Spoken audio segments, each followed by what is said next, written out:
kehendak rencanamu. Pisahkan diriku dari dunia ini, semakin ku damba kerajaanmu. Oh Tuhan Yesus, kerinduan hatiku, mutiara ternilai harta milikku. Keindahanmu memudarkan dunia, di mataku Engkau termulia.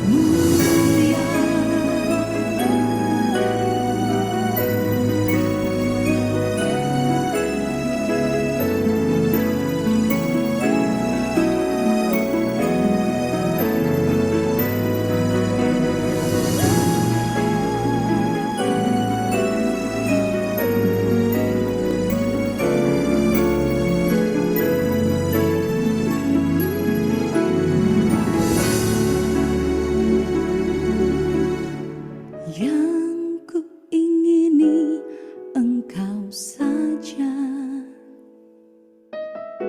tinggal dalam kehendak rencanamu. Pisahkan diriku dari dunia ini, semakin ku damba kerajaanmu. Oh Tuhan Yesus, kerinduan hatiku, mutiara ternilai harta milikku. Keindahanmu memudarkan dunia, di mataku Engkau termulia, di mataku Engkau termulia.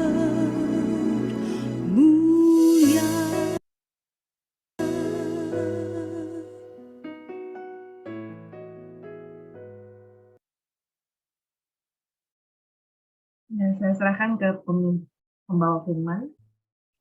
Baik, saya share screen ya.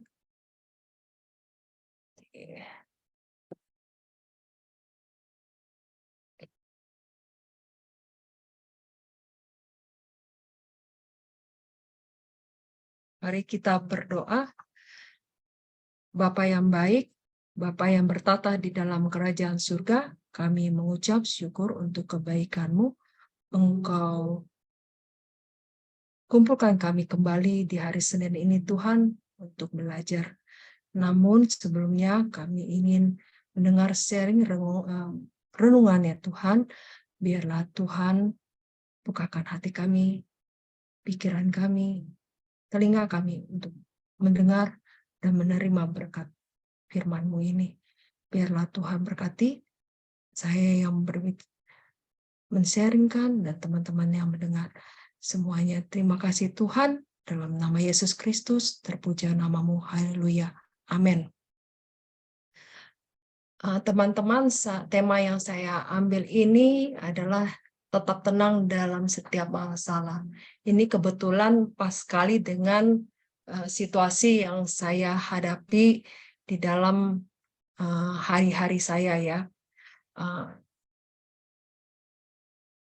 Di dalam ayat 1 Petrus 4 ayat 7 dikatakan, kesudahan segala sesuatu sudah dekat. Karena itu, kuasailah dirimu dan jadilah tenang, supaya kamu dapat berdoa. Di hari-hari belakangan ini, memang saya kadang-kadang mudah sekali emosi, ya, di dalam mungkin di dalam bertindak, di dalam kata-kata, terlalu gegabah, tidak tenang.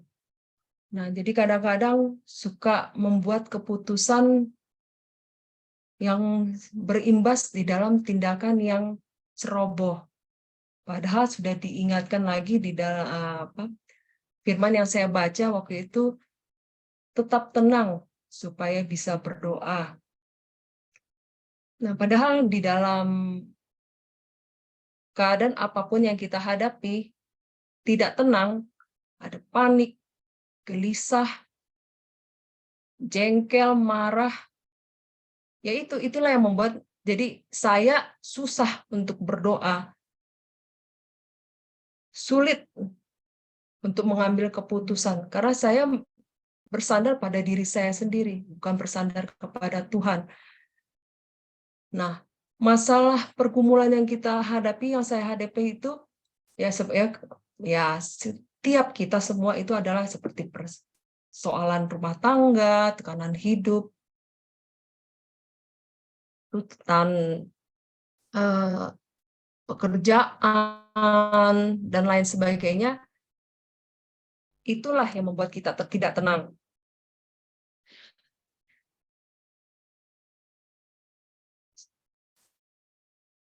Permasalahan yang kita hadapi ini yaitu bagian dari hidup kita dan itu normal sebagai manusia.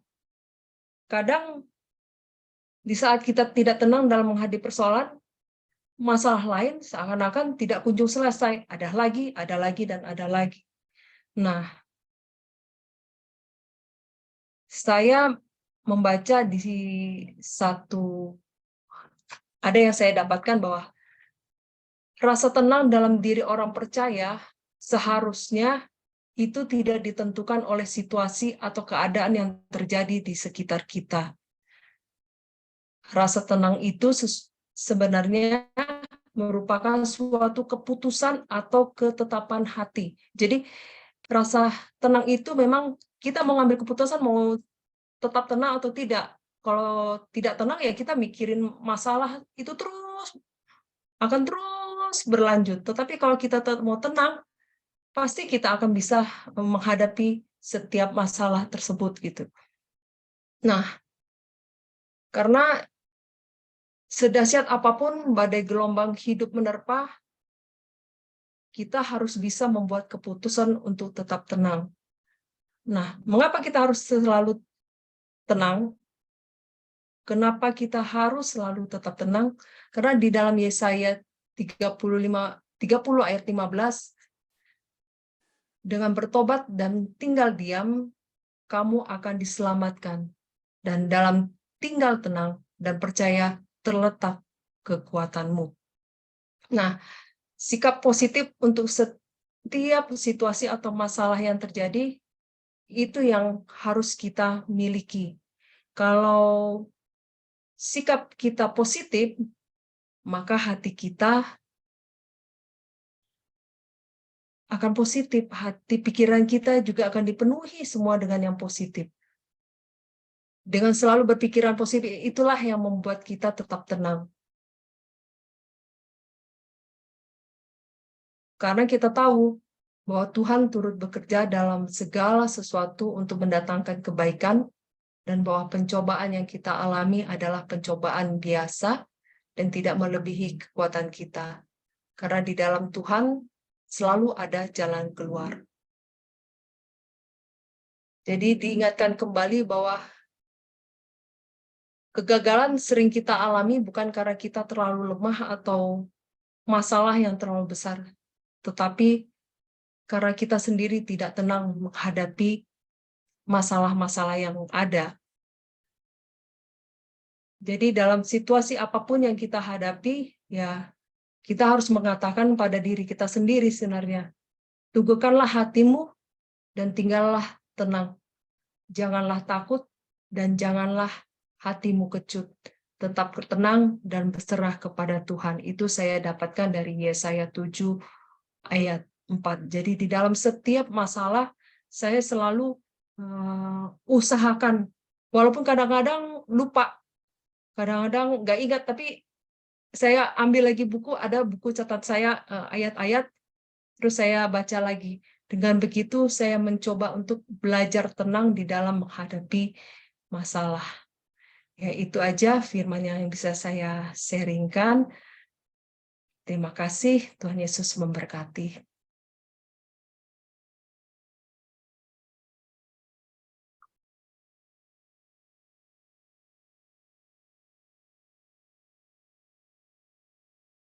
Langsung doa, Ibu.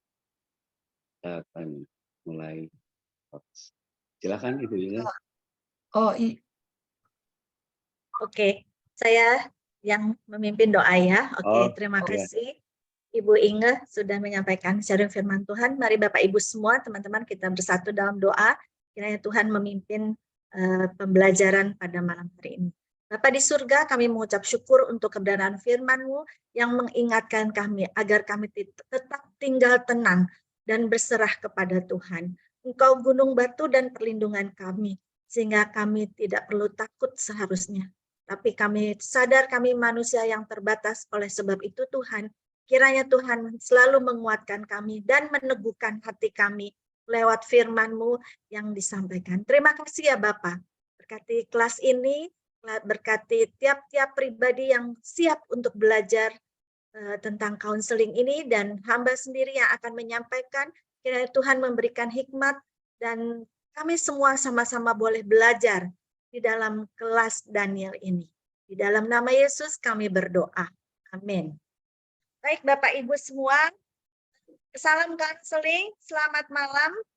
Counseling oke. Counseling oke, Bu. Ya, saya senang sekali. Counseling oke, Ini adalah Bu. counseling oke. Ini pertemuan yang ketiga ya, Bapak Ibu semua. Apakah sudah menyiapkan waktu, pikiran, dan tubuh kita untuk belajar pada malam hari ini? Sudah Oke, Bu. siap? Siap, Bu, ready. Wih, mantap ya. Sudah ada Yes, Bu. cemilan-cemilan di meja, makanan, minuman? Nggak ada? Wah, belum ada. Lapar Kopi, ya. Bu, kopi, Bu. Sudah ada kopi, baiklah ya. Sudah siap semuanya. Dan saya kembali mengingatkan karena kemarin kami ada rapat dengan Pak Julianto. Pak Julianto menanya, Juliana di kelas Daniel, apakah pesertanya menyalakan video?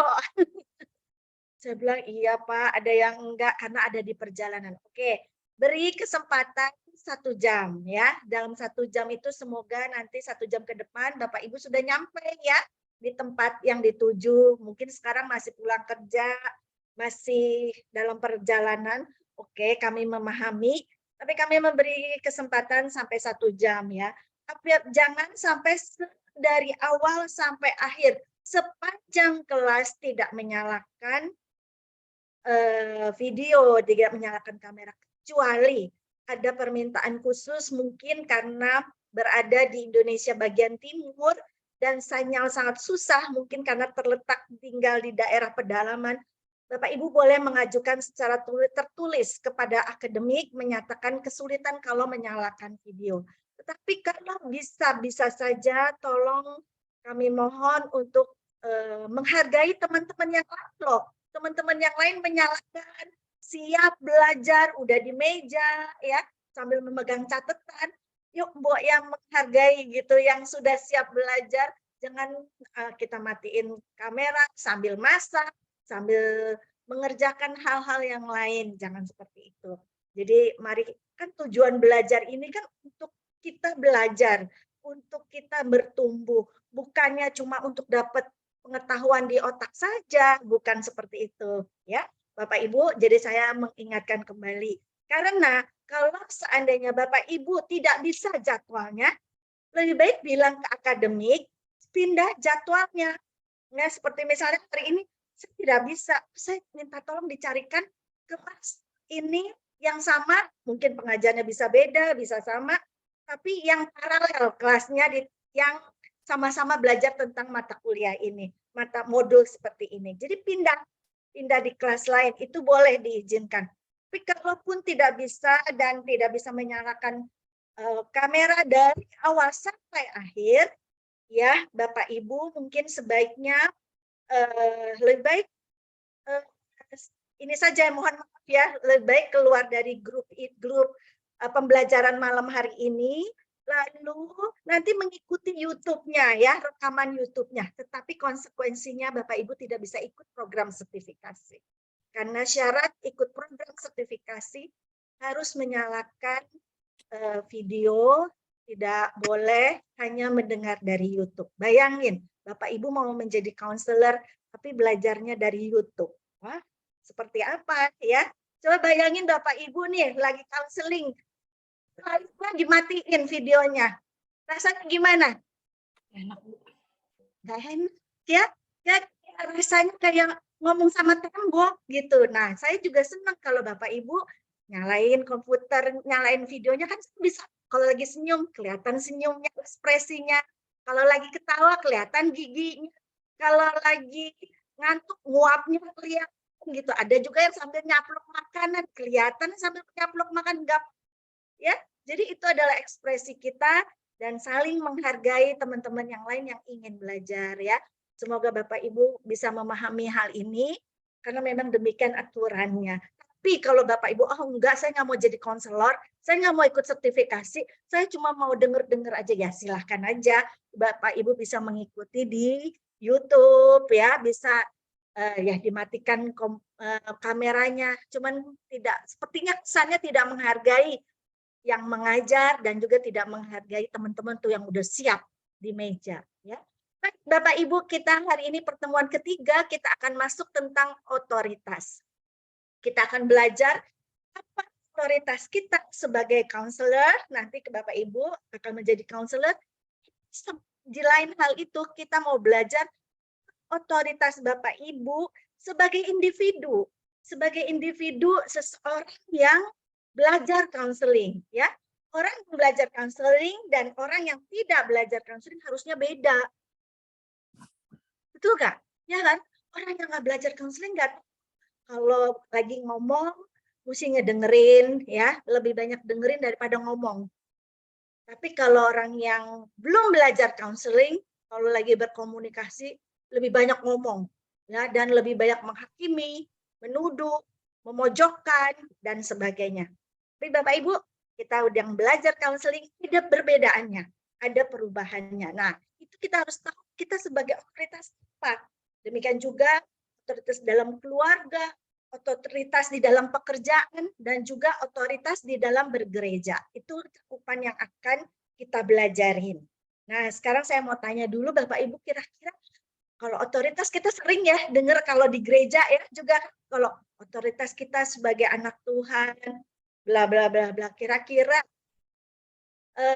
Bapak Ibu ada bisa kita review brainstorming dulu ya. Otoritas kita sebagai anak Tuhan apa? Silakan langsung unmute. Otoritas kita sebagai anak Tuhan apa? Ada beberapa, tapi atau apa yang kuasa apa yang Tuhan berikan kepada kita sehingga kita mempunyai otoritas di dalam melakukannya. Ya, Ibu Febrianti, silakan. Otoritas kita sebagai anak Tuhan adalah kita tidak boleh takut terhadap setan gitu loh Bu ya. Oh, oke. Kenapa? Karena Kenapa kita tidak usah takut? Karena kita sebagai anak Tuhan, di dalam kita kan ada Roh Kudus, dan di Alkitab kan dibilang bahwa roh yang ada pada kita lebih besar daripada roh yang ada di dunia ini. Betul sekali. Terima kasih ya. Baik sekali. Yang mengingatkan kita, refresh lagi, mengingatkan otoritas kita sebagai anak Tuhan. Terima kasih Bu. Ada lagi yang mau menyampaikan? Otoritas sebagai anak Tuhan, Ya. yaitu Ya. kita menjadi terang dan garam, memberi dampak Menjadi terang buat dan orang garam, menjadi dampak bagi orang sekitar kita. Begitu Pak Estu? Ya, Ibu. Oke, baik sekali ya. Itu adalah otoritas yang Tuhan berikan kepada kita. Terima kasih Bu. Pak, terima kasih Pak. Sorry. Oke, tadi ada yang resen Ibu Lisa ya. Bu Lisa resen. Ya, silakan Bu. Iya, aku berpikir bahwa kita tuh punya otoritas untuk setiap saat, setiap waktu, kapanpun, dimanapun untuk bicara padanya. Ya, kenapa kita bisa punya otoritas untuk bisa bicara kepada Tuhan? Karena kita ini Anaknya, iya. Ya, betul. Kita Iya. bukan hamba ya. Nah, itu yang disebutkan di dalam Galatia 4 ayat 7 ya. Kamu bukan hamba, melainkan anak. Jika kita anak, maka kita kalau anak ngomong sama bapaknya anytime, betul nggak boleh saya, nggak aduh takut mesti lewat aspri gitu, enggak. Tapi Iya. kalau kita bicara sama bapak, kapan saja kita bisa memanggil Bapa di surga, ya, yang luar biasa. Dan juga kalau kita menjadi anak, maka kita juga mewarisi Harta kerajaan. kerajaan dalam surga ya. Maka kita berhak juga menerima janji Allah. Itu ya yang dicantumkan dalam firman Tuhan. Baik di dalam Galatia 4 ayat 7. Ada lagi kuasa. Tuhan juga memberikan otoritas kepada kita untuk menginjak Ular dan kalajengking. Iya, betul ya. Di dalam Lukas 10 ayat 19 ya. Sehingga tadi yang disebutkan, kita tidak perlu takut lagi kepada setan atau kuasa gelap dan sebagainya ya. Dulu saya sebelum sungguh-sungguh di dalam Tuhan, kalau saya jalankan, kalau di kampung-kampung suka ada demonstrasi kuda lumping. Benar nggak? Bapak Ibu pernah ngeliat nggak abstraksi kuda lumping yang live, yang beneran gitu loh? Bukan Di Banten Bukan- banyak, Bu. banyak ya, wow, ya. Tapi bukan dari TV, bukan ngelihat TV, Bukan, maksudnya langsung. iya beneran. Itu mengerikan sebetulnya ya. Dulu saya deg-degan kalau ngelihatnya ya dicambuk, dia makan beling ya. Tapi setelah saya mengerti kebenaran bahwa Tuhan memberikan kepada kita otoritas untuk menginjak ular dan kalajengking, termasuk kuasa kegelapan yang ada di udara, di bawah langit, dan itu ada ayatnya seperti itu ya. Oke, baik. Satu lagi, ada lagi yang bisa Menyembuhkan sakit penyakit, Bu. Iya, kita diberi otoritas. Apa yang kita ikat di bumi ini, maka terikat di surga. Tapi kalau kita berkat di bumi ini, maka di surga juga terlepas. Wah, dahsyat banget ya otoritas yang Tuhan berikan kepada kita. Itu kita mesti ingat-ingat tuh, remind lagi. Kadang-kadang kita anak Tuhan suka lupa ya, bahwa itu adalah kita. Lalu kita juga, ada apa lagi? Kita juga Hidup dalam menerima kebenaran. hidup dalam kebenaran. Baik, betul. Menyembuhkan sakit penyakit, Bu. Ya, sudah tadi sebelumnya tuh udah disebutkan. Memenangkan jiwa, Bu. Yes. Nah, betul, Kisah Para Rasul 1 ayat 8. Kamu akan menerima kuasa kalau Roh Kudus turun di atas kita, dan kita akan menjadi saksinya. Di mana? Di Yerusalem, Yudea, Samaria, sampai ke ujung bumi. Menjadi saksi artinya kita diberikan otoritas untuk membawa jiwa, yang memenangkan jiwa untuk hormat kemuliaan nama Tuhan. Wah, dahsyat sekali. Kita harus sadar tuh diri kita. Coba kita ambil waktu beberapa detik, kita ingat, oh Tuhan memberi otoritas untuk dalam hal itu.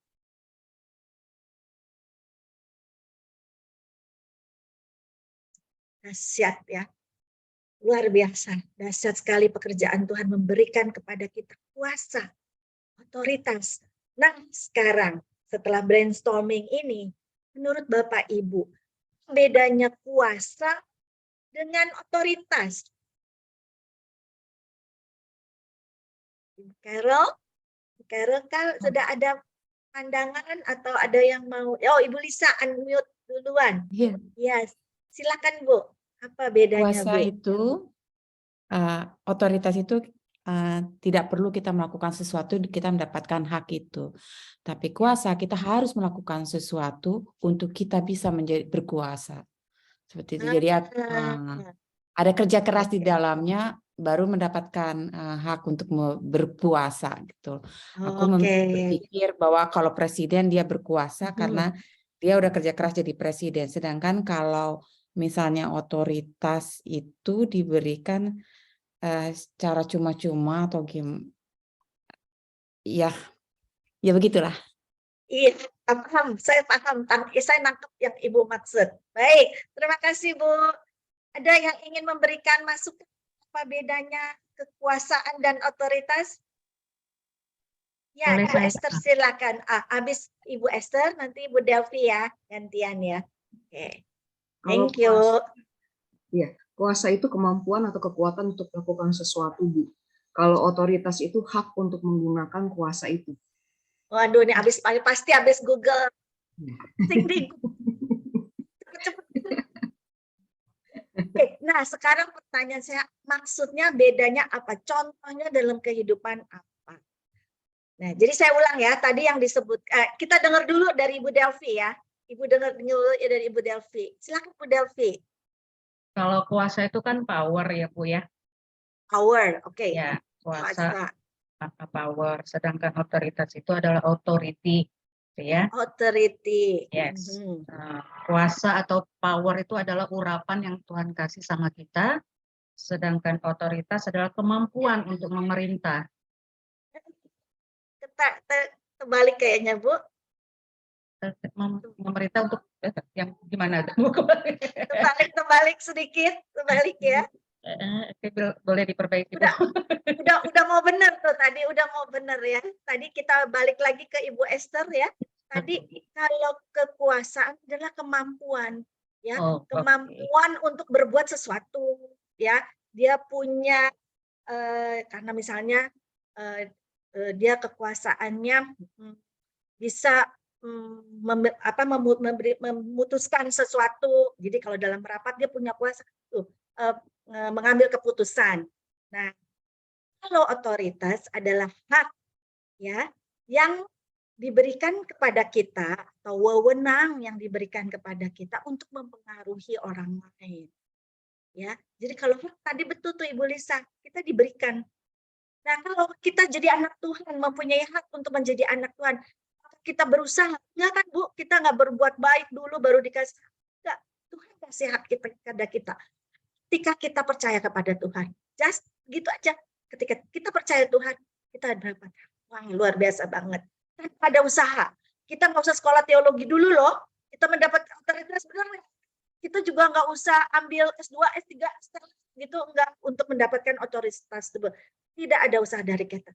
Tetapi Tuhan memberikan itu cuma-cuma kepada kita. Nah, kalau kekuasaan itu kita ada kemampuan untuk mengambil keputusan.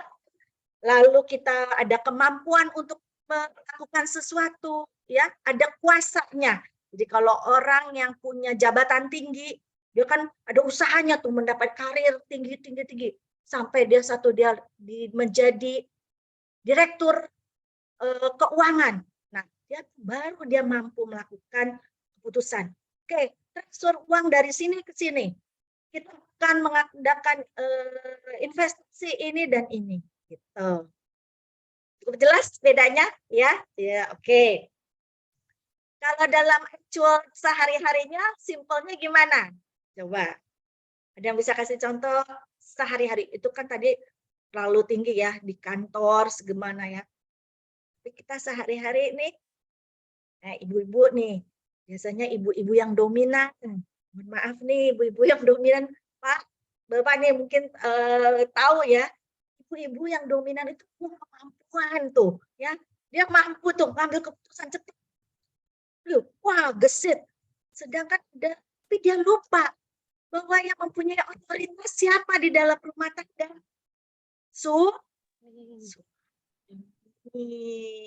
Ya, suami yang memiliki hak, punya otoritas paling tinggi sebagai kepala rumah tangga. Tapi istri punya kekuasaan, istrinya menjadi jenderal di dalam rumahnya, sedang suaminya di rumah menjadi kopral. Ya mah. Oke, udah Pak, kamu diam-diam aja pulang kerja, minum kopi, baca koran aja ya. Mama yang beresin semuanya, urusan-urusan rumah tangga, Mama beresin, urusan anak-anak Mama beresin, segala macam. Wah, akhirnya dia mempunyai kuasa. Apalagi istri-istri yang pendapatannya lebih tinggi dari suaminya. Betul ya? Pasti dia akan merasa punya kuasa. Apalagi kalau suaminya tidak bekerja. wah itu rasanya lebih punya kuasa lagi. Tanpa disadari, itu secara psikologi itu seperti itu. Kalau dia belum mengerti sungguh-sungguh jenjang di dalam rumah tangga itu, sistem keluarga itu seperti apa, kalau dia belum mengerti, akhirnya seperti itu. Dia mengambil alih kekuasaan di dalam rumah tangga. Nah, Bapak Ibu, kita akan belajar tentang si otoritas kita, baik dalam buat diri kita, supaya kita mengerti ordonya, mengerti urutan-urutannya. Ya, itu sebabnya kita akan belajar hari ini khusus tentang otoritas. Ada pertanyaan dulu kah? Belum ya? Belum. Oke. Saya akan perbesar. Jadi otoritas adalah posisi kekuasaan ya. Di dalamnya ada kekuasaan ya. Dan yang paling penting adalah hak pribadi yang kita miliki dan hidupi. Nah, ini otoritas ini melekat diberikan Tuhan dan juga di lembaga, kalau bekerja ya, maka lembaga atau kantor atau perusahaan di mana Anda bekerja. Kalau di dalam bergereja, di mana Anda berjemaat, di mana Anda melayani, disitulah ada otoritasnya. Oke.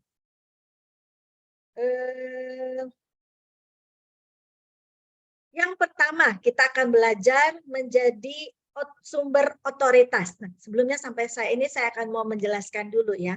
Ada 3 macam, kalau menurut Max Weber ya, ada 3 sumber otoritas ya. Seseorang akan mendapatkan otoritas pertama, karisma. Pernah nggak Bapak Ibu ya, orangnya dia sih bukan orang kaya, bukan orang yang pintar, tapi orang itu memiliki karisma, ya, untuk memiliki pesona pribadi yang berlangsung secara spontan, sehingga orang-orang itu turut gitu, orang-orang itu mau menjadi followers-nya, orang-orang itu mau gitu, karena dia memiliki kekuatan karismanya yang kuat. Itu yang pertama, sumber otoritas tersebut. Yang kedua adalah kekuatan tradisional, ya, yang bersumber dari tradisi, dari leluhur kita, adat istiadat kita, ya, yang memang sudah seperti itu. Misalnya kalau yang di daerah suku mana di Sumatera Barat gitu ya, maka wanitanya akan menjadi lebih berkuasa daripada suaminya, daripada pria-pria. Jadi yang menjadi penafkah utama, mencari nafkah itu adalah perempuan. Nah, itu adalah tradisi ya. Nah, ada yang ketiga yaitu sumber kekuatan, sumber otoritas adalah secara legal atau formal, yaitu berdasarkan aturan yang jelas. Misalnya kalau di dalam kita orang percaya, maka suami kita pria adalah rumah tangga, bukan istri. Walaupun istri yang melakukan pekerjaan, tetap dia harus tunduk kepada suaminya. Atau Bapak Presiden kita, dia juga memiliki otoritas ketika dia menampung suatu jabatan, ya, entah itu menjadi presiden, menjadi menteri, atau menjadi ketua kelas sekalipun. Ini Bapak Ibu di dalam kelas ini ada ketua kelasnya, itu karena ya udah resmi, jelas, udah ada aturannya.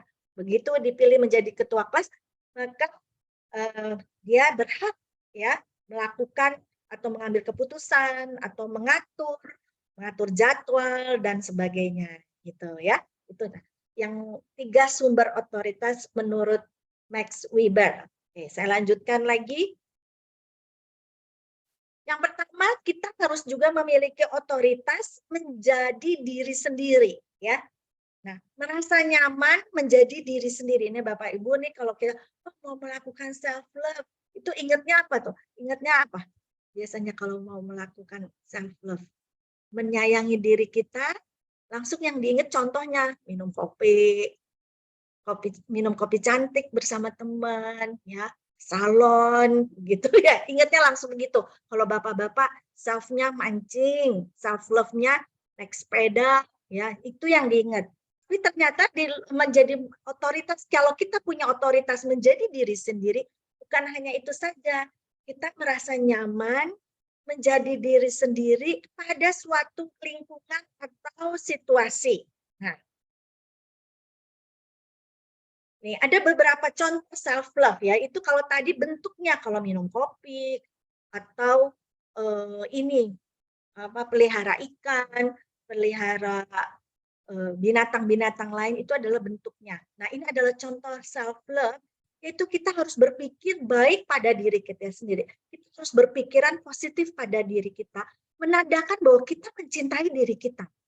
Ada orang-orang yang identitasnya belum jelas ya, identitasnya masih kabur, dia tidak mengerti dirinya sendiri. Dia selalu berkata, ini buruk, ini jelek, ini tidak berguna, ini bukan siapa-siapa. Nah, itu. Tadi kita selalu belajar identitas dulu supaya kita bisa melakukan self love sebagai kita punya otoritas terhadap diri kita. Ya, jadi Bapak Ibu selalulah berpikir baik, positif pada diri kita. Ya, ini bukannya sombong, tetapi ini untuk memperbaiki mental kita. Ya, kita harus berpikiran positif bahwa ini disayang Tuhan. Ini milik punyaan Tuhan. Aku berharga di mata Tuhan, ya. Aku juga berharga di dalam keluarga, di dalam perusahaan, di mana aku bekerja, ya. Kita selalu berpikir baik pada diri kita sendiri. Dan juga kita tidak menghakimi diri kita secara negatif. Yang memang pantaslah nih aku mengalami musibah ini. Memang karena kemarin ini aku berbuat jahat. Aku memang orang tidak layak, ya. Nah, itu ada kita menghakimi diri kita sendiri. Seolah-olah kita ini udah narapidana, yang terpidana yang ada di ruang pengadilan yang tidak ada diberi kesempatan. Oh, tidak seperti itu. Kalau kita mengasihi diri kita, kita tidak menghakimi diri kita, ya. Lalu kita juga harus percaya pada kemampuan diri. Oke, saat ini saya belum bisa. Aku percaya kalau aku belajar bisa melakukan tugas yang diberikan oleh siapa? Atasan kita di perusahaan atau di gereja atau dimanapun. Nah, itu harus kita memiliki percaya diri. Nah, percaya diri ini terbangun kalau kita jelas menyadari identitas diri kita. Oke? Lalu termasuk juga kita kalau bisa melakukan self love berarti kita juga menjaga kesehatan kita. Bukan hanya fisik, oke kita makan teratur, berolahraga, ya. Nah, makanya itu salah satu bentuknya adalah kita ada fisiknya ya, misalnya kita menyiram pohon, atau olahraga aerobik, atau fitness, atau kita melakukan pilates, itu untuk kesehatan fisik. Orang-orang yang sadar akan kesehatan fisiknya dan teratur melakukan olahraga, berarti dia mencintai dirinya dan otoritasnya. Apa yang dia miliki sebagai identitas kita, insan ciptaan Tuhan. Dia tahu menjaga kesehatan fisiknya. Biasanya orang-orang yang tidak menjaga kesehatan fisik, makan sembarangan, kita tidak pernah berolahraga, dan seenaknya saja, maka kita belum sadar diri kita. Betapa pentingnya diri kita di mata Tuhan. Dan juga bukan hanya fisik, juga termasuk mentalnya, ya.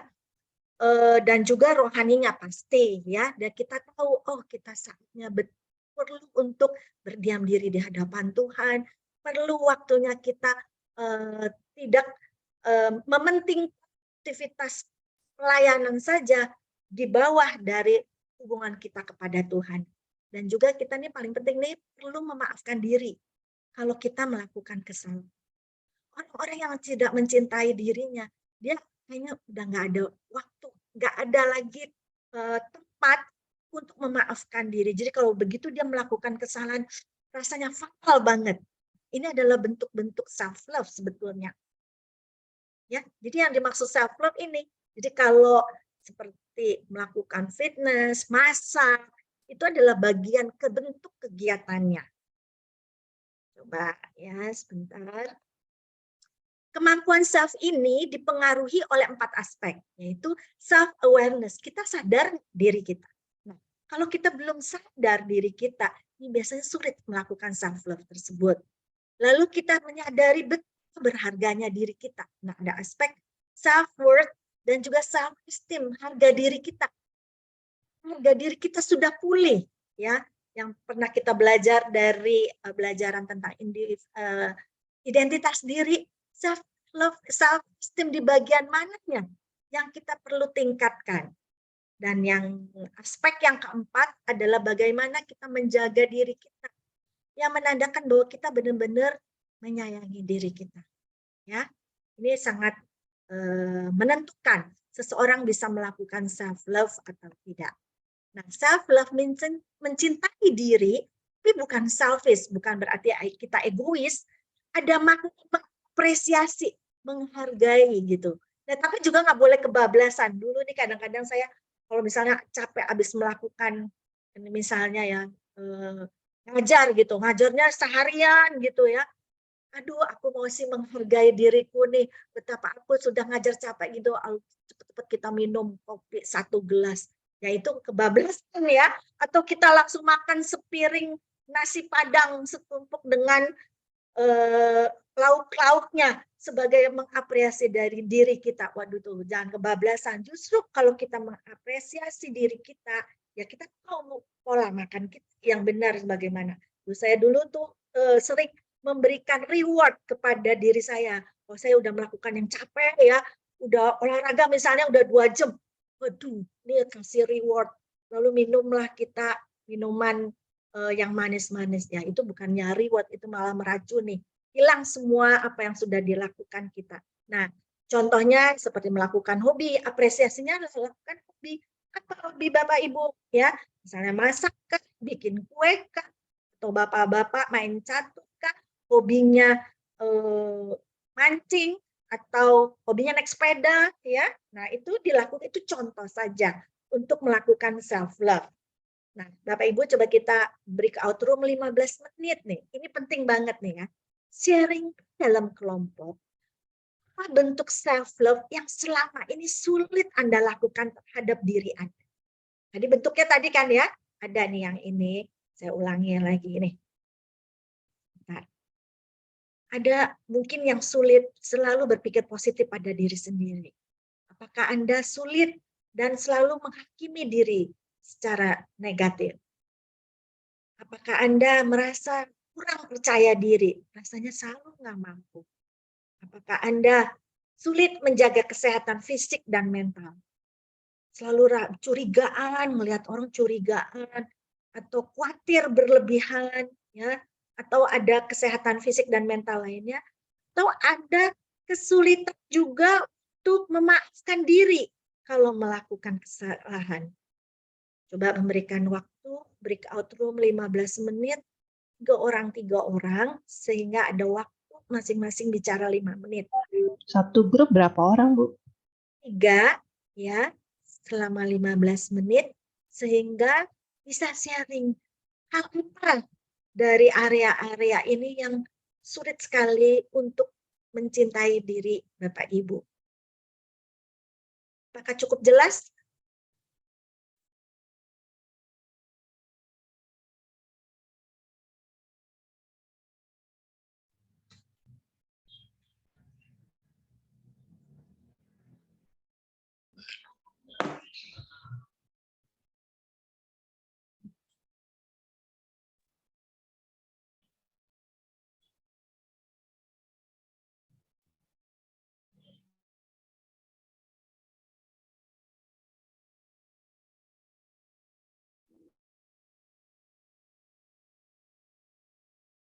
Ini apakah di breakout room apa di main room?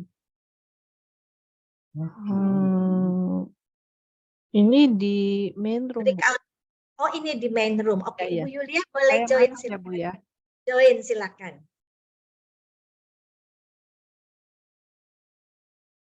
Nggak apa-apa, saya di depan aja jaga di main room. Di yang kelompoknya sedikit aja, yang 1 atau 2. Ya, Bu. Iya, thank you Bu.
Ya, Ibu sudah. kurang waktunya, Bu. Kami belum, kami udah diputus. Enggak, coba buka Pak Bida. Selesai. Sudah, Pak Edi. Pak Edi sibuk deh. Belum selesai diskusinya, tapi udah semuanya kebagian ngomong apa belum? Sudah, Bu. Bagian, Bu, Udah, kebagian. Yang penting sih begitu ya. Kalau ngikutin nggak cukup waktu ya memang sih bisa sejam juga nggak cukup sih Bu. Tapi yang penting kebagian tiga-tiganya udah menyampaikan perasaan. Ini kan belajar menyampaikan pendapat dan pengalaman pribadi. Di samping itu juga kita belajar mendengarkan orang lain. Itu penting banget ya. Kita juga belajar ngedengerin orang. Baik. Nah, ketika menyampaikan pergumulan yang selama ini masih belum kita lakukan terhadap diri kita sendiri, ada yang mau sharing hal apa yang dibahas, tapi bukan bilang tentang orang lain ya, si A begini, si B begini, enggak, tentang diri sendiri. Ada yang mau sharing? Pak, Saya sharing ya, Bu. Oh, boleh silakan. Soalnya tadi di grup dibilang karena aku mau keluar, jadi aku harus ngobrol sekarang. Iya, oke. Iya. Ibu, jadi kami tadi sharing dan aku sharing tentang kondisiku. Bahwa aku itu nggak percaya pada kemampuanku gitu loh. Aku nggak percaya bahwa aku mampu karena setiap kali ditekan di pekerjaanku dan mereka selalu bilang, kamu tuh nggak mampu, dia lebih mampu kayak gini. Walaupun aku sebenarnya memberikan hasil yang lebih baik daripada yang lain, tapi karena terus ditekan, akhirnya aku menganggap diriku sendiri tidak mampu. Akhirnya aku percaya bahwa memang aku tidak mampu begitu loh. Sampai akhirnya aku bertemu LK3, belajar bahwa setiap orang itu mampu, dimampukan untuk melakukan hal besar.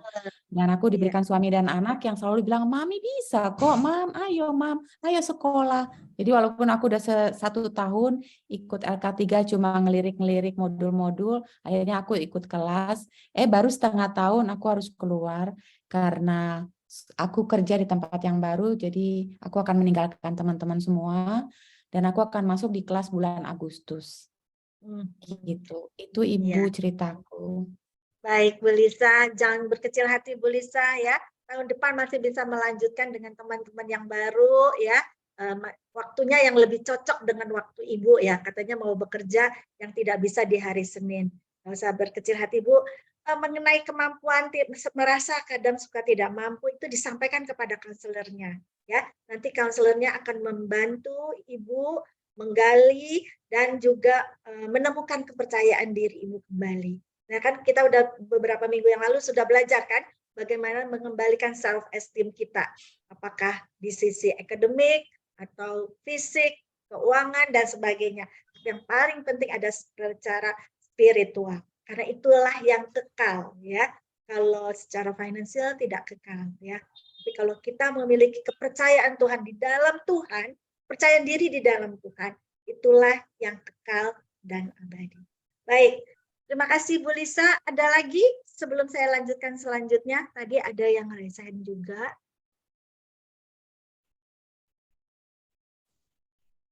Ya, oke, nggak apa-apa. Mari kita tadi yang penting udah sharing, menyampaikan di dalam kelompoknya masing-masing ya. Saya akan lanjutkan kembali. Nah, setelah kita memiliki otoritas menjadi diri kita sendiri, kita juga ada menjadi otoritas, menjadi istri, atau menjadi suami. Ya. Nah, bagilah kekuasaan di rumah, didiskusikan dalam hal apa Anda mengambil keputusan.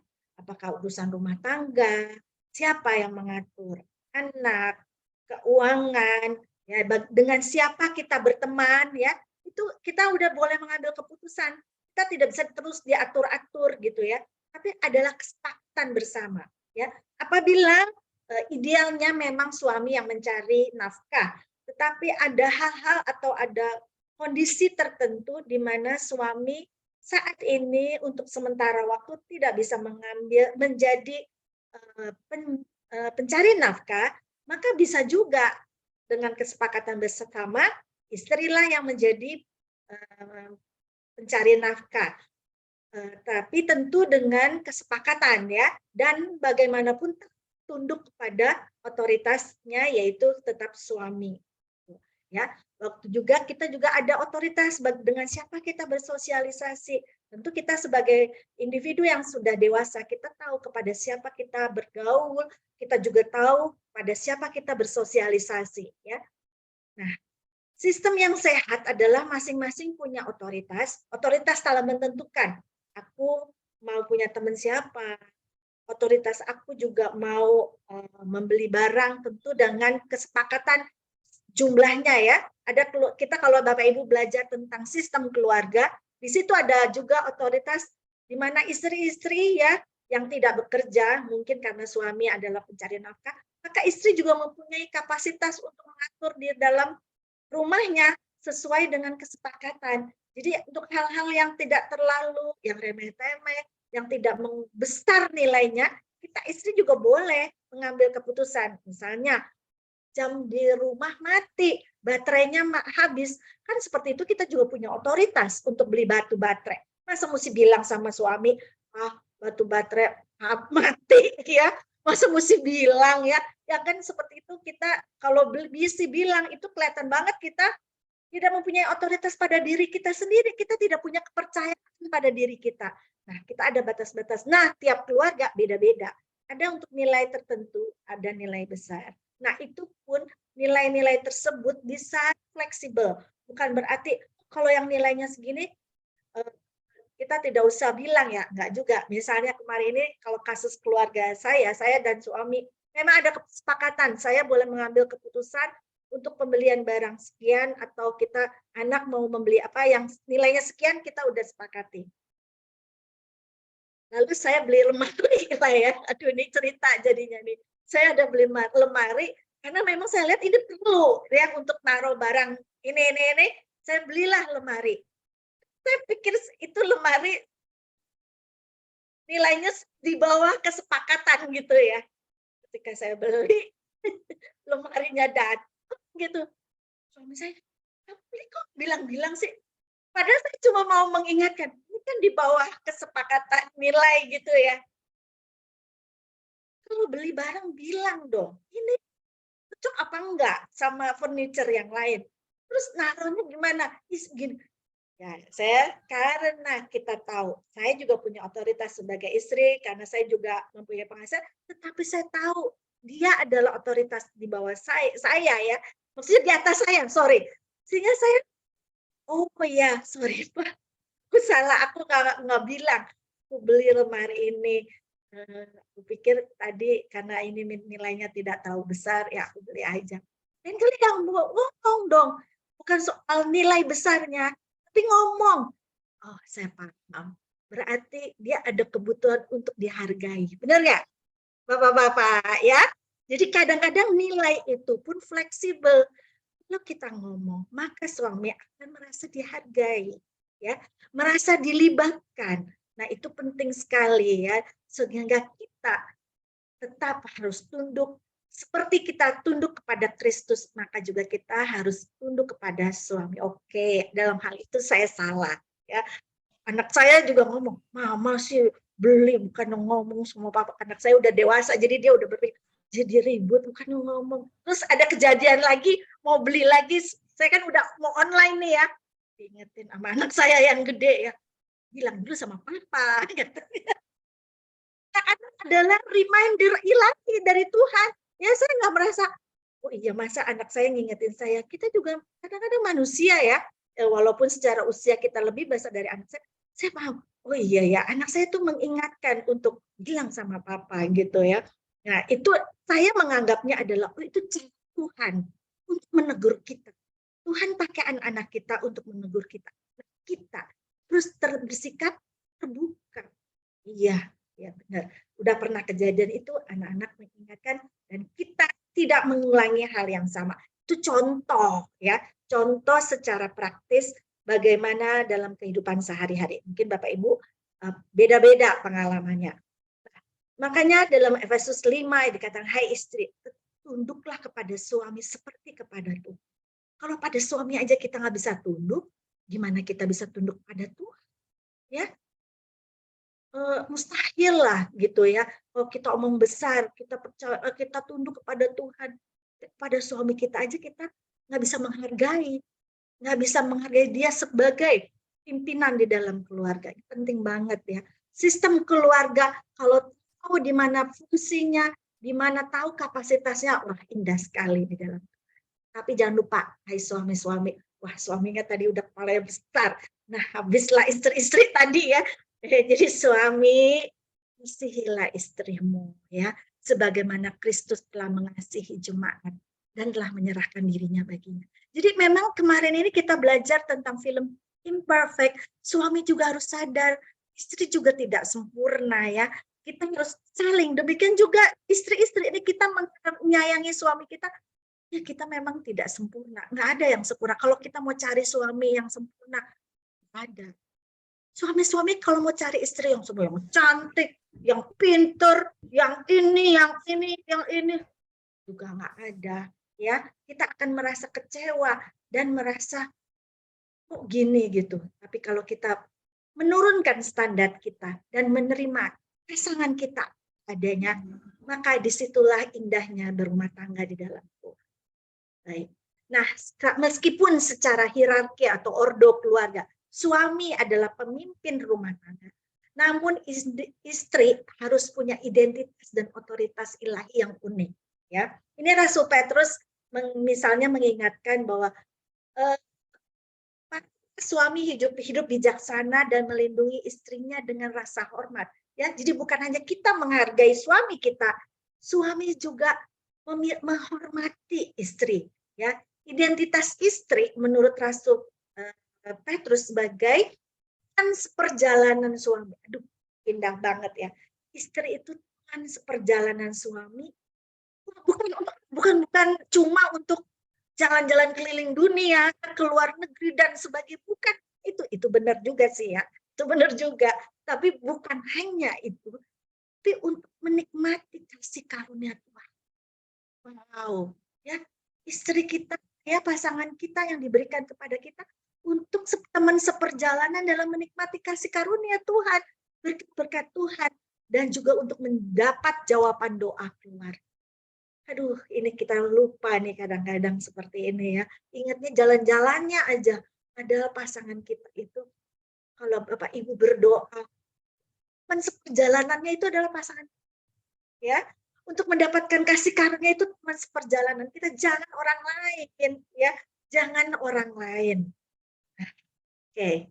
Nah, kita masih ada waktu 10 menit lagi. Nah, sebelum sampai di sini kita lanjutkan, saya mau tanya, kalau kita sudah tahu otoritas kita, nah menurut Bapak Ibu bagaimana sikap kita terhadap otoritas di atas kita? Kalau tadi kan kita bisa mengerti otoritas terhadap diri kita, maka kita harus mencintai diri kita, menerima diri kita, tidak menghakimi diri kita, apalagi menghukum.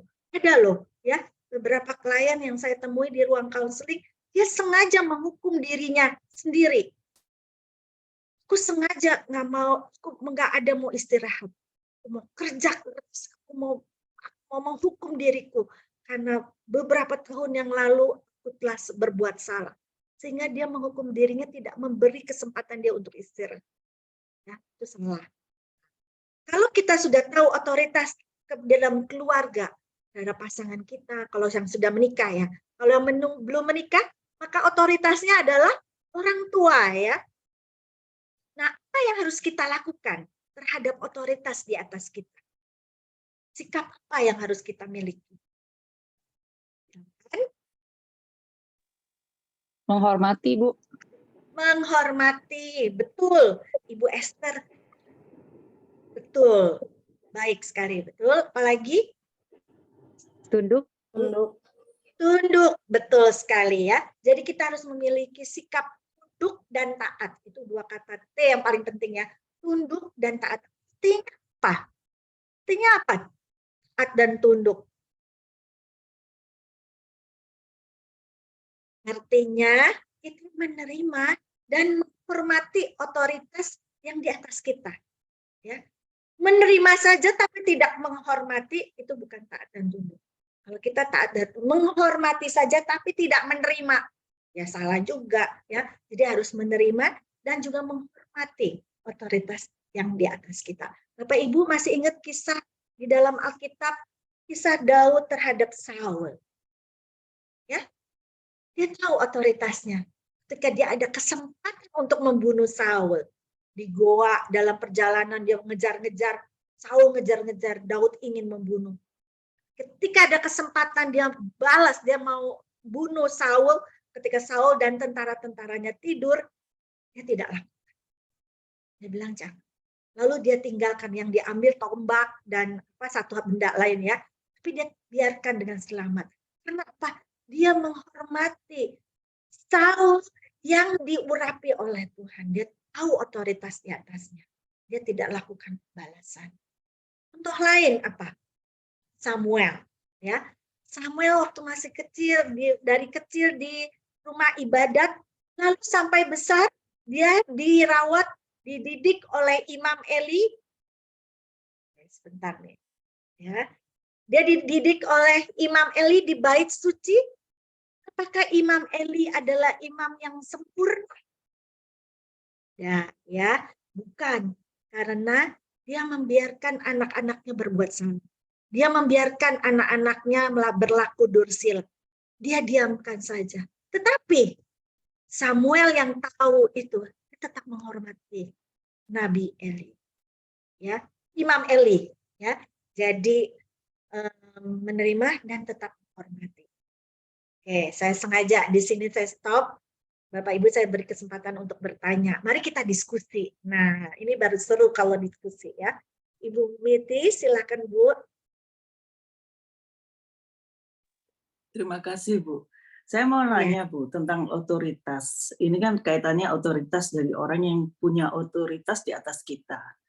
Menghormati, pasti kita bisa menghormati, menerima. Nah, yang tunduk dan taat ini, Bu, kadang kan orang juga punya kesalahan, seperti tadi yang Imam Lewi diberikan contoh. Tapi kalau seandainya ini yang punya otoritas di atas ini punya kesalahan yang bukan kesalahan, melakukan kesalahan yang meminta kita, kan kita diminta tunduk, tapi meminta kita melakukan sesuatu yang bertentangan dengan kita. Bagaimana, Bu? Apakah kita juga masih tetap tunduk dan taat, atau kita bisa lebih tegas untuk bilang enggak, saya tidak mau? Ya, ini tadi saya lagi bahas dalam rumah tangga.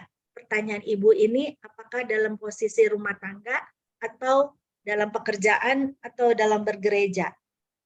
Dalam rumah tangga. Waduh, oke, dalam rumah tangga ya.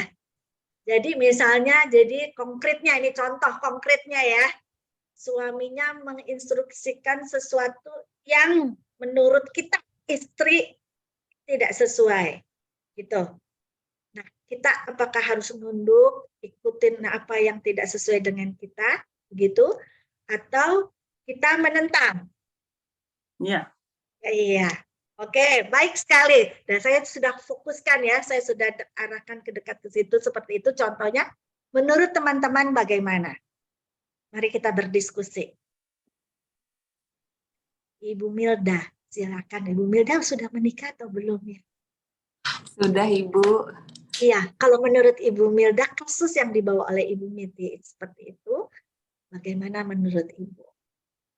Kalau menurut saya, karena suami adalah diberikan sebagai kepala rumah tangga, jadi dia yang membawa kita kemana.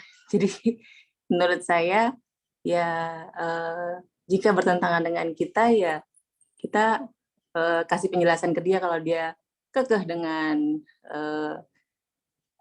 misalnya dengan pendapat dia, ya kita ikutin suami karena dia kepala rumah tangga. Menurut saya itu. Baik, terima kasih Bu Milda ya. Oke, kita akan mendengarkan pendapat yang lain dari Ibu Febrianti. Udah raise hand, silakan Bu. Kalau saya ya Bu, kalau misalnya suami menginstruksikan sesuatu yang menurut kita bertentangan, saya akan balikan lagi, itu sesuai dengan firman Tuhan apa enggak. Kalau misalnya tidak sesuai dengan firman Tuhan, saya pasti akan jelas menolak gitu. Karena contoh ya Bu ya, misalnya ada suami, misalnya dia menyuruh istrinya, misalnya mungkin mereka dalam kesulitan ekonomi gitu ya. Terus misalnya dia menyuruh istrinya misalnya untuk misalnya melayani orang lain gitu ya. Nah, itu kan jelas tidak bertentangan dengan firman Tuhan kan Bu? Nggak, saya kasih contoh ekstrim kira-kira gitu ya Bu ya. Jadi kalau saya sebagai istri, selama itu tidak bertentangan dengan firman Tuhan, saya akan tunduk karena saya percaya bahwa kalau suami saya misalnya salah, contoh ya Bu ya, misalnya gini, suami saya waktu kapan itu misalnya dia ambil keputusan misalnya dia pengen main saham A gitu ya. Terus saya sebenarnya pas saya doa kayaknya kurang damai sejahtera. Nah, saya cuma kasih tahu kayaknya jangan, tapi dia bilang, enggak, begini. Ya sudah, sebagai istri saya nggak bisa larang, apalagi kan saya nggak bekerja ya Bu ya. Nah, tapi saya berdoa gitu loh. Nah, pada saat itu nggak tahu kenapa, terus saya tanya lagi, gimana? Udah beli apa gimana? Terus dia bisa jawab sendiri, oh enggak, karena saya baca kayaknya itu beresiko gitu. Jadi saya percaya bahwa Tuhan yang akan menegur suami kita, karena kepala dari suami kan adalah Tuhan. Tapi kalau hal yang bertentangan dengan firman Tuhan, seperti yang tadi saya bilang ke Ibu contohnya, saya sebagai istri saya pasti akan akan tidak setuju gitu loh Bu. Contoh misalnya gini, kalau suami misalnya gini, udah deh bulan ini jangan perpuluhan dulu ya, kayaknya mau pakai buat beli. Nah, saya pasti akan menolak. Saya bilang tidak ada kompromi dalam hal itu. Gitu sih Bu. Kita mari, terima kasih Bu masukannya ya. Diskusi ini semakin menarik. Kita akan mendengar dari Bapak ya, prianya, Pak Edi. Kalau menurut Bapak bagaimana Pak Edi? Mungkin ya butuh waktu untuk diskusi dulu ya dengan istri. Jadi hasil diskusinya itu biarpun mungkin dalam hal yang tidak baik ya, tapi kalau udah sepakat berdua ya itu kita akan lakukan bersama. Dengan ya resikonya ada, tapi yang penting diskusi dulu dengan istri ya, itu yang paling penting menurut saya sih. Ya, Bu. Oke, ya jadi kalau menurut Ibu tadi Ibu Milda, ikutin, kita harus tunduk kepada suami. Tapi kalau menurut Ibu Febri, sesuai dengan firman Tuhan atau enggak gitu ya. Tapi kalau menurut Pak Edi sebagai pihak dari laki-laki, diskusi yang penting, begitu Pak Edi ya. Ini saya lagi membuka nih wawasan kita semua ya. Nah, gini Bapak Ibu ya, kalau kita jelas-jelas ya, ini suami kita bukan di dalam Tuhan, lalu dia memberikan keputusan yang tidak sesuai dengan firman Tuhan, pastilah kita tahu lah ya, kita sebagai anak Tuhan kita tahu itu tidak sesuai dengan firman Tuhan. Tapi agak sulit adalah kalau tidak ada urusannya misalnya dengan melanggar firman Tuhan atau enggak, misalnya seperti tadi mau main saham kah ya, itu kan enggak, atau mau menjual rumah karena mau menyekolahkan anak ke luar negeri misalnya, salah satu rumah mau dijual. Nah seperti itu kita dalam hati, jangan sayang, rumah yang ini rumahnya bagus, ini sayang nih, harganya baik, bikin nama naik, tetapi suami mau jual. Nah itu kan bukan soal percaya atau Tuhan apa tidak, tapi kita ya paling kita bisa bilang yuk kita doakan dulu, itu namanya diskusi, betul ya Pak Edi ya. Tapi akan menjadi sulit kalau yang seperti tadi tuh ya, tidak ada batasannya antara ini anak Tuhan atau bukan, sesuai firman Tuhan atau enggak. Nah yang penting adalah diskusinya ya, tahu bagaimana kita menyampaikannya sehingga suami tidak merasa kita tidak tunduk. Gitu. Itu loh yang penting, Bu Miti ya. Bagaimana kita menyampaikan perasaan kita, tapi tanpa memojokkan atau menyudutkan atau tidak berkesan merendahkan suami. Itu yang disebut dengan menyampaikan secara asertif. Ya, menyampaikan secara asertif adalah menyampaikan perasaan kita tanpa menyalahkan lawan bicara kita. Itu contoh tadi. Ibu Febri mengambil contoh main saham. Kita menyampaikan tidak boleh. Waduh, itu tuh udah langsung ini kita yang mengambil keputusan tuh otoritas, itu namanya kekuasaan kita nih ya. Tapi Ibu belajarlah, ibu-ibu, kita menyampaikan secara asertif. Mah, aku khawatir loh kalau kamu main saham, takutnya sahamnya kan naik turun. Nanti pas kita belum bisa mengatur, nanti kita rugi loh.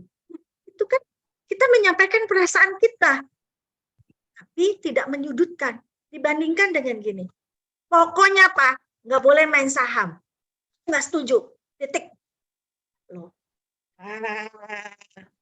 Atau mesti nggak pernah ngajak ngomong aku. Selalu aja kamu ngambil keputusan sendiri. Nah, itu udah menyudutkan dia, menghakimi dia. Ya, jadi yang dilakukan adalah menyampaikan secara asertif perasaan kita, tapi tidak menghakimi. Dan suami akan merasa dihargai. Betul Pak Edi, Bapak kan merasa dihargai kan, Kak?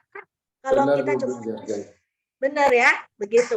Suami-suami perlu banget penghargaan, itu nomor 1. Dia akan merasa disayang istrinya kalau dia dihargai. Kuncinya ibu-ibu, ya. Kuncinya ibu-ibu, suami-suami minta dihargai. Baik, terima kasih. Terima kasih, Kita Bu. akan lanjutkan. Kita akan lanjutkan lagi setelah break 15 menit. Mungkin matanya sudah capek ya melihat komputer. Kita istirahat 15 menit. Bu Juliana, kita foto dulu ya. Oh, boleh. Rekan-rekan minta tolong turn on kamera. Ada 2 Iya. halaman. Emotikonnya ya, sampaikan supaya senyum. Oke, saya ambil halaman 1, 2, 3. Masih ada halaman 2, sebentar ya.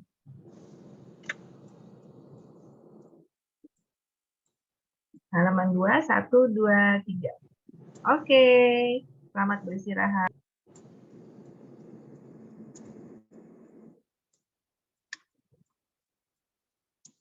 Sudah selesai, terima kasih.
Ya,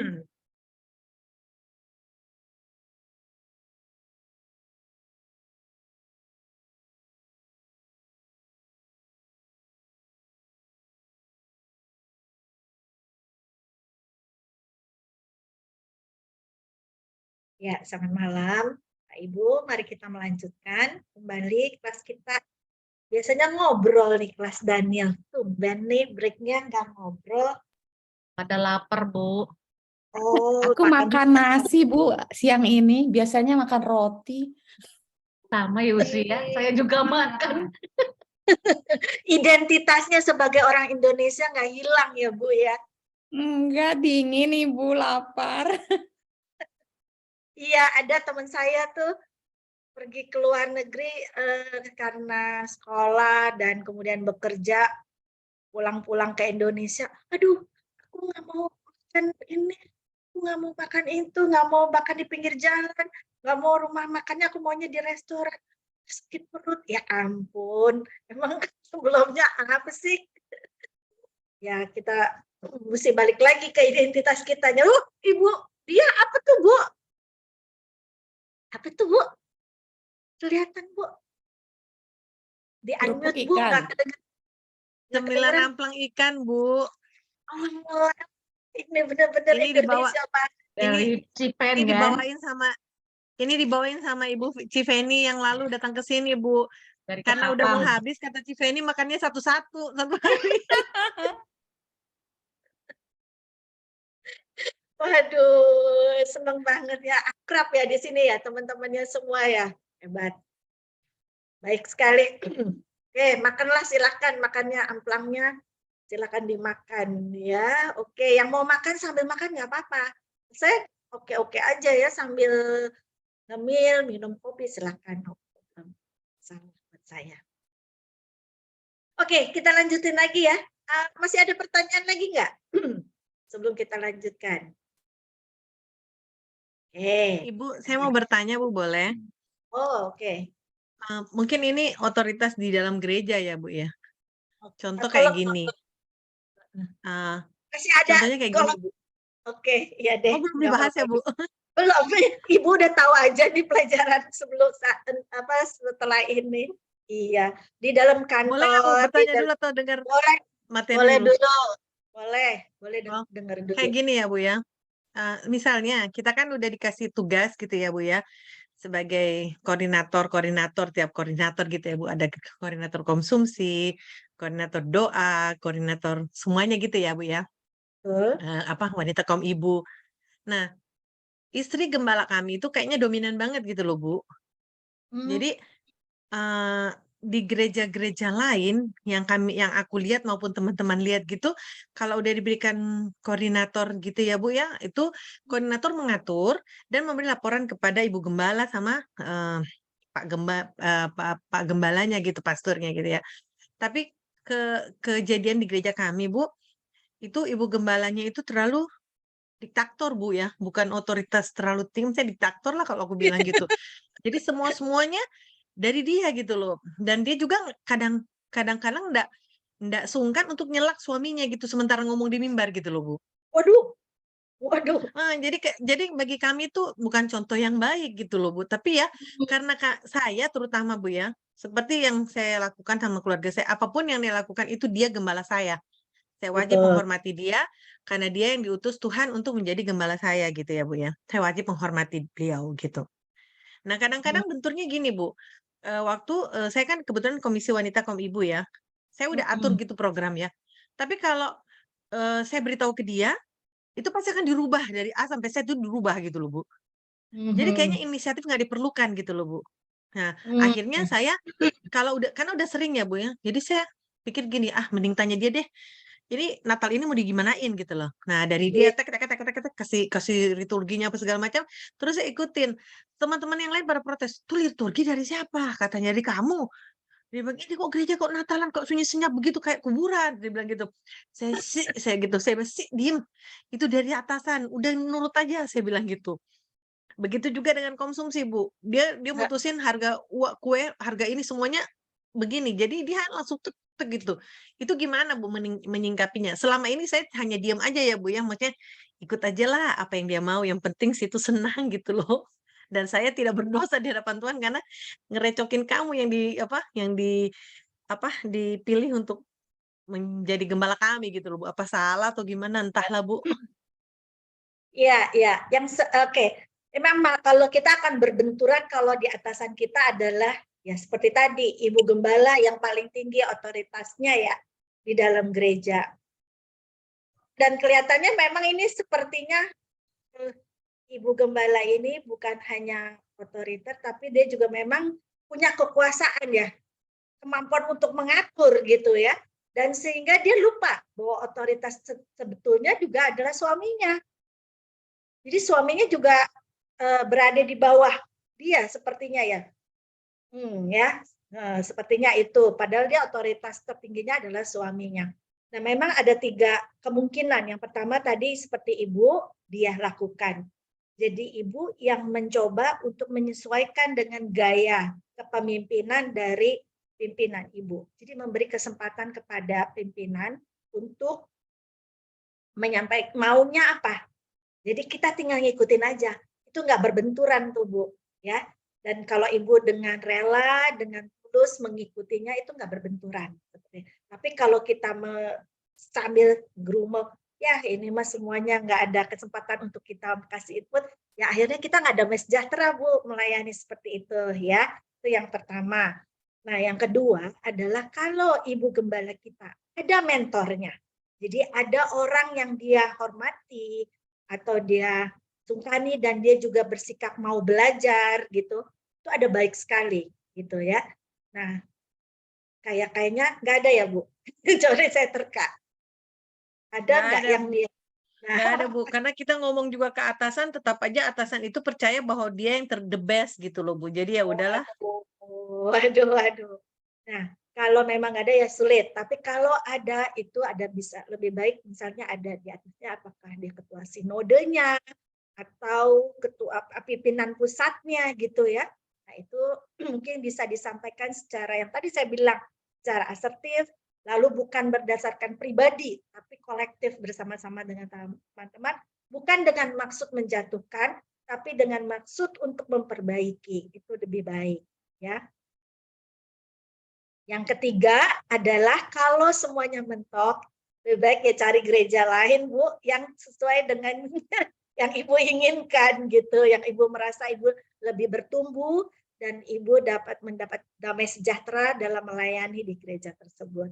Ya kadang-kadang ya seperti itulah Bu, tidak ada gereja yang sempurna. Makanya imperfect dalam film tersebut nggak ada gereja yang sempurna, nggak ada pasangan yang sempurna, nggak ada anak yang sempurna. Tapi kalau kita menerima ketidaksempurnaan itu, maka kita nggak akan menghakimi orang-orang sekitar. Gitu, Bu. Iya, benar, Jadi Bu. ini 3 poin yang bisa dilakukan. Ya. Jadi saya pakai firman Tuhan gini, hiduplah berdamai dengan semua orang bila itu bergantung kepada kamu. Mantap. Terima kasih Bu Dia sharingnya ya. Oke Bu, terima kasih. Ya kita lanjutkan.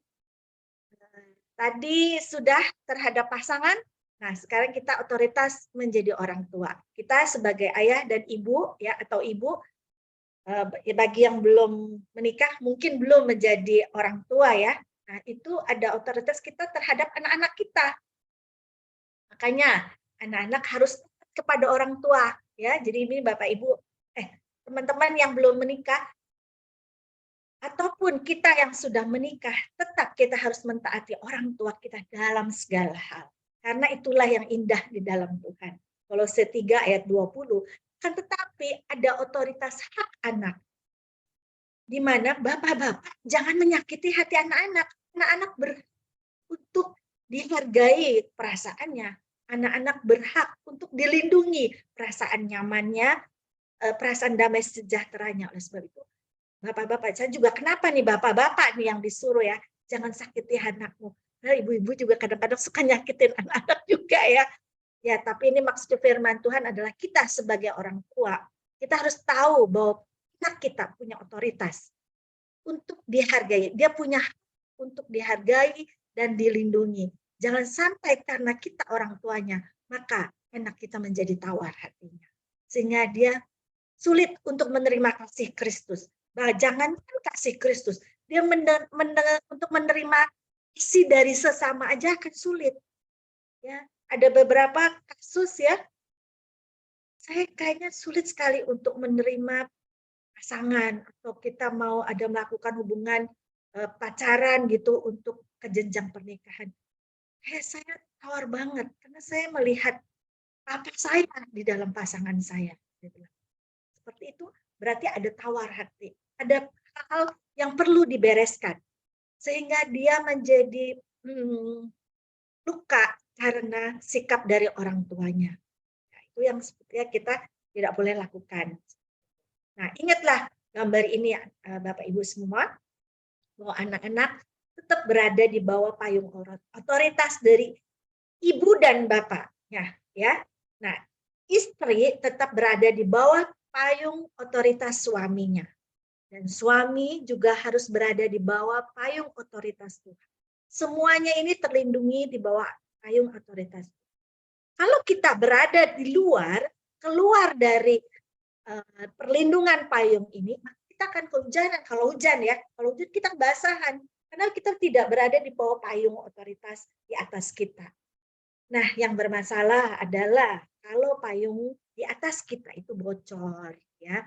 Misalnya anak-anak, ya karena orang tuanya tidak belajar, anak-anak pasangan belum mengerti ketika mau punya anak, ya punya anak saja, dia tidak tahu bagaimana mendidik anak dengan baik di dalam Tuhan, bukan hanya di dalam Tuhan, juga tidak melukai anak-anak. Nah, akibatnya anak